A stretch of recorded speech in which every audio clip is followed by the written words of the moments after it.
Om Namo Bhagavate Vasudevaya. Chapter 2, Shlokas 1 and 2.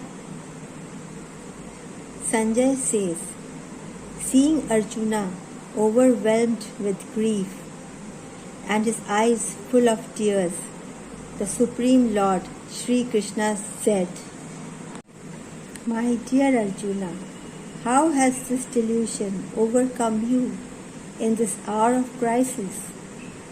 It is not befitting an honorable person.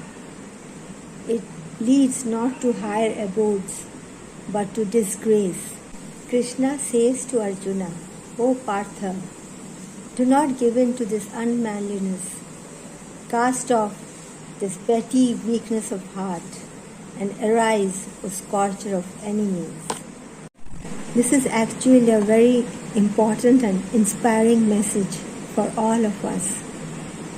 The moment we identify our inner strength and cast off all our petty fears and decide to arise and face the world with courage and determination, all our adverse situations will be overcome. Our life will change for the better and we will reach our goals. Shloka 4. Arjuna expresses his confusion and asks Sri Krishna, O Madhusudan, how can I shoot arrows in battle on such revered personalities like Bhishma and Dronacharya, who are worthy of my worship, O Arisudana? Shloka 5. Arjuna says, it would be better to live in this world by begging than to kill these noble elders who are my teachers and enjoy life. If we kill them, the wealth and pleasures we enjoy will be tainted with blood. Shloka 6. Arjuna continues to argue his point and says, we do not even know which result of this war is preferable for us, to conquer them or to be conquered by them. Yet the people without whom we will not have the desire to live have taken the side of the sons of Dhritarashtra and are standing before us on the battlefield. Shloka 7. Arjuna finally admits that he is confused, and for the first time he surrenders to the Supreme Lord Sri Krishna and takes refuge in him. He says, I am confused about my duty, and my mind is besieged with anxiety and faint-heartedness. I am your disciple, and I surrender to you. Please instruct me for certain what is best for me. Shloka 8. Arjuna is in a state of utter distress. He says to Sri Krishna, I can find no means of driving away this anguish that is drying up my senses.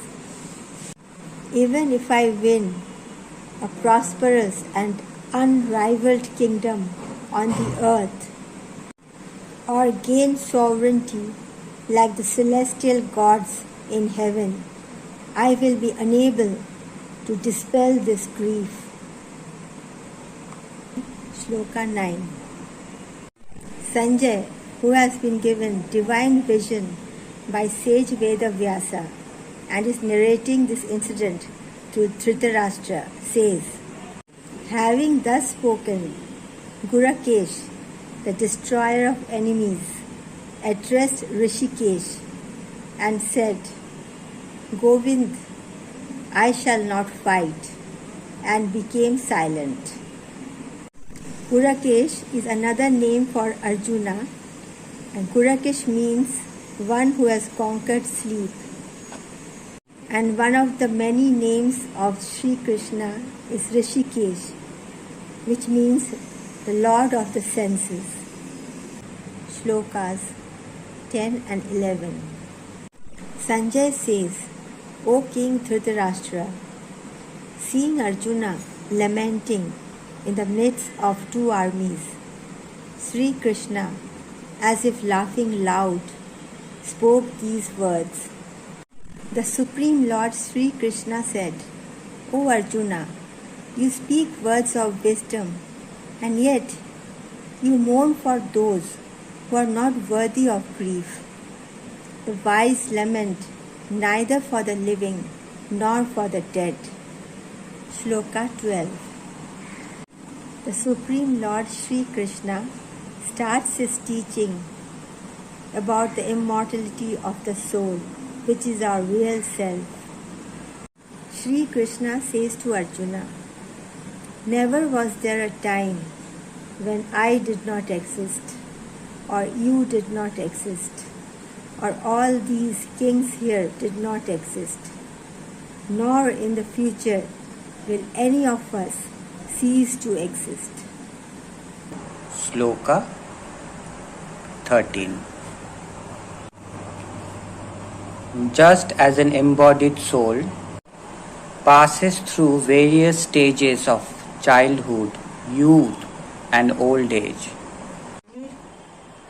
similarly, when the body is worn out, the embodied soul leaves the present body, passes into another body. The wise are not deluded by this. Shloka 14. Sri Krishna says to Arjuna, O son of Kunti, the contact between the senses and the sense objects gives rise to fleeting experiences of pain and pleasure. These are non-permanent and keeps coming and going like the seasons of winter and summer. He says, O descendant of Bharata, one must learn to endure them without being disturbed. Shloka 15.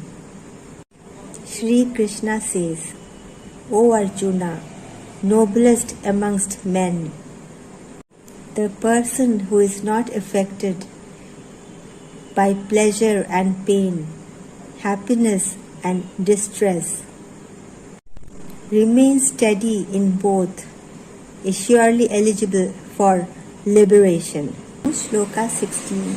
Sri Krishna says, the one that is unreal has no permanence, and the one that is real, eternal, never ceases to exist. This has been verily observed and concluded by the knowers of truth after studying the nature of both. This verse has a deep philosophical meaning. The world we live in is ever changing. Nothing in this world is permanent, so it is unreal. The only reality is Brahman, or the immortal soul, which is eternal and never ceases to exist. And that is our real self, our real identity. Shlokas 17 and 18. Sri Krishna says to Arjuna, O Arjuna, the entire body is pervaded by Atman, or the immortal soul, which is indestructible. No one can cause the destruction of the imperishable soul. Sri Krishna says, only the material body is perishable. The embodied soul within is indestructible, immeasurable, and eternal. Therefore fight, O descendant of Bharata. Shlokas 19 and 20. Sri Krishna continues with his timeless teachings about the Atma, or the immortal soul. He says, one is not in knowledge when he thinks that the soul can slay or the soul can be slain. In truth, the soul can never slay or can be slain. He says, the soul is neither born nor does it ever die. It never ceases to exist. The soul is without birth, eternal, immortal, and ageless. It is not destroyed when the body is destroyed. Shlokas 21 and 22. Sri Krishna says to Arjuna, O Parth, he who knows that the soul is imperishable, eternal, unchangeable, unborn, whom can he slay or cause to be slain? Sri Krishna says, when a person's clothes are worn out, he sheds them off and wears new ones.